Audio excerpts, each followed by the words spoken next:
What's up everyone and welcome back to MMA Lad. Let's kick it off with Paddy Pimblett's next fight confirmed.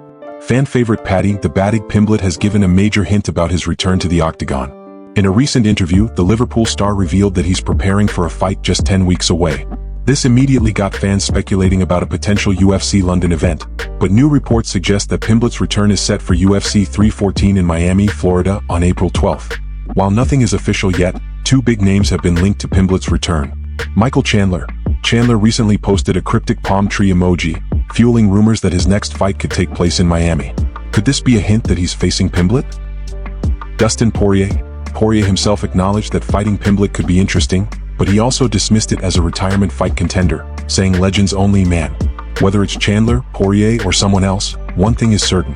Pimblett's return will be one of the most talked about fights of the year. Who do you think Paddy should fight next? Drop your dream matchup in the comments. And before we continue, be sure to leave a like on this video. Thanks in advance. Khamzat Chimaev offers 1 million rubles to anyone who can submit him. Khamzat Borscht Chimaev is known for his relentless dominance in the octagon, but outside of it, he's making headlines for a bold challenge. During a recent press conference, Chimaev threw down the gauntlet to anyone who thinks they can out-grapple him. Anyone who submits me during training gets 1 million rubles from me. It hasn't happened in a long time. When I'm fooling around with young guys, I give up my neck, but when we have a serious grappling match, I offer 1 million rubles to anyone. Let them come to the gym and try. That's around $11,000 on the line for anyone who can pull it off. But let's be honest, who's realistically going to submit a guy with Chimaev's level of wrestling? This statement has sparked speculation about a potential grappling showdown between Chimaev and Roman Dolidze. Rumors have circulated for a while that Dolidze once caught Chimaev in a leg lock during training at Extreme Couture in 2023. Could this be Chimaev's way of inviting a rematch?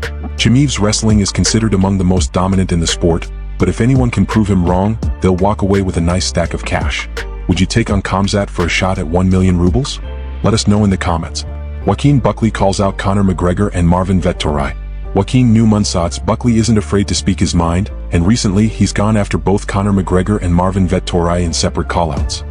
I just want to figure out why was it so comfortable with Conor McGregor making that post and saying what he said.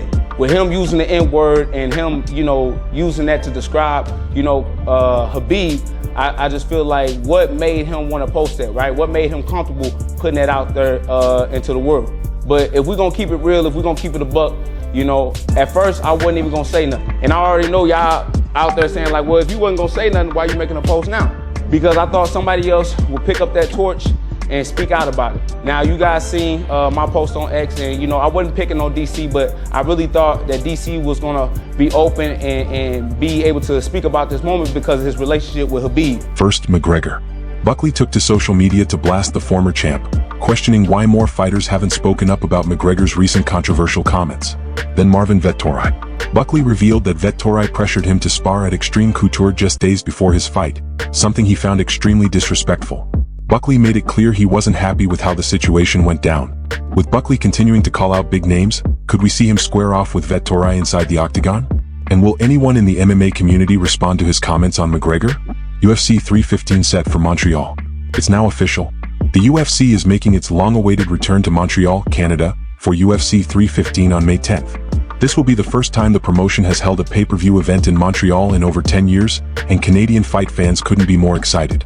With the event being held in Canada, the UFC will likely look to stack the card with top Canadian and French-speaking fighters. Some possible names include Charles Jourdain. The exciting featherweight from Quebec has been putting on thrilling performances and could be a big draw for the home crowd.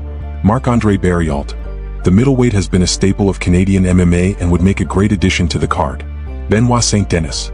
The French lightweight has been making waves and could get a high-profile matchup in Montreal.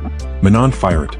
There's even talk that Fiorot versus Valentina Shevchenko for the women's flyweight title could happen at UFC 315. Who do you want to see headline UFC 315? Let us know in the comments. Belal Muhammad goes off on Sean Strickland and DDP for UFC 312 performance.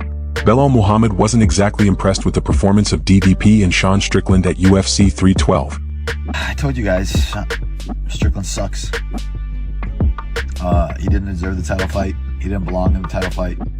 He never earned the first title fight.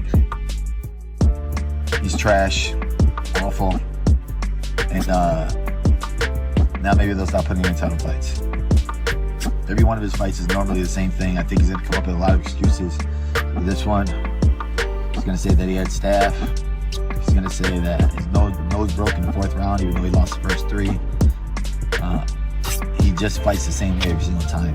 Even in the Izzy fight, you go back to the corner work from Nixick, and he was telling him, like, bro, we're going to lose a boring decision. Like, you're not even doing much. And, you know, the judges still gave him the fight, but he always fights the same exact way. He's awful. I mean, I'm not saying Dricus is any better. Dricus kind of sucks, but he knows how to win. And he just always toughs it out. But yeah, hopefully we don't see Sean any more title fights. He never even earned any of his title fights. If Khamzat's next,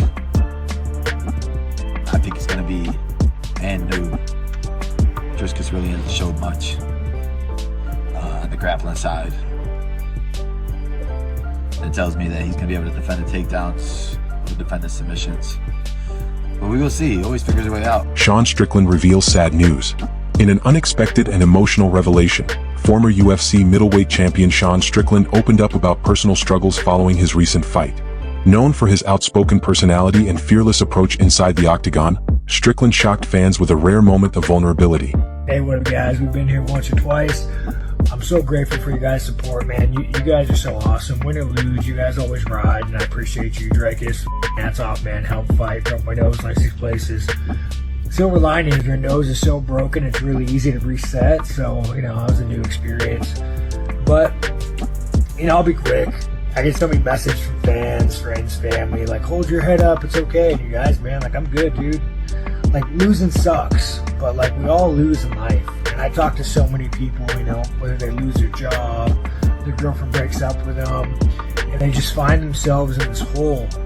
But like me, I love the misery. Like, I love the suffering, because when you're miserable, when you're in pain, when you're suffering, the moment that's gone, and it will end, and there will be a new day, a better day.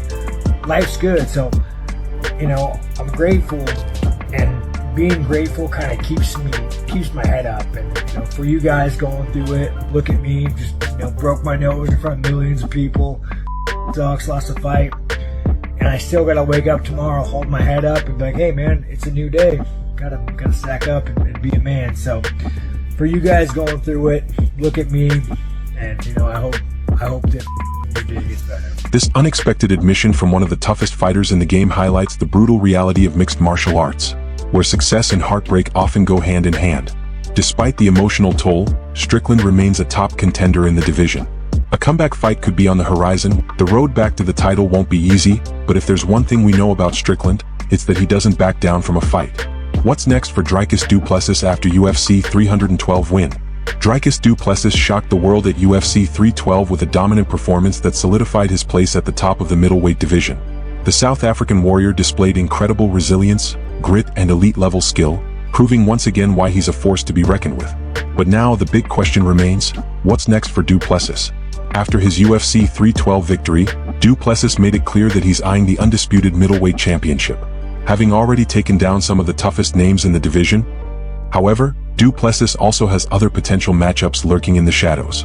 DDP is most likely to face Khamzat as the top contender, or even have a rematch with Robert Whittaker could be in the works. No matter who he faces next, one thing is for sure, Du Plessis is here to stay, and he's not backing down from any challenge. Following his victory, Du Plessis was full of confidence. His warrior mindset and relentless drive have made him a fan favorite, and it's clear that he's on a mission to become one of the greatest middleweights in UFC history. As the UFC middleweight division continues to evolve, we are all eagerly waiting to see how both Du Plessis and Strickland navigate their next moves.